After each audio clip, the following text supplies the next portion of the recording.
বলি আমি একজন অসহায় ও এতিম ওসব। আর আমি সবসময় যে টাইমে বলি যে আমাকে এক গ্লাস বিপদের টাইমে পানি দিবে, সে ব্যক্তি আমার বন্ধুত্ব। আর তাকে কখনো ভুলে যাইব না। তো আসসালামু আলাইকুম প্রিয় ভাই ও বোনেরা। আপনাদের দোয়ায় ও ভালোবাসা আমি আগুইয়া যেতে পারি।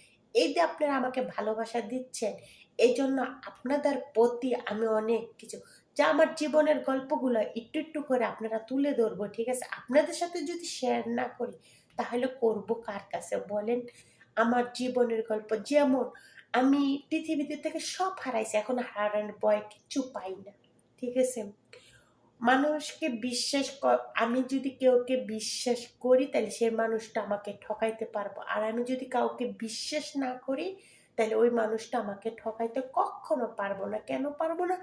যেমন ধরেন, আপনার কষ্ট, আপনার যদি বিশ্বাস করছি দেখি আপনাকে 10 টাকা বা 5 টাকা আমি দিছি, ঠিক না?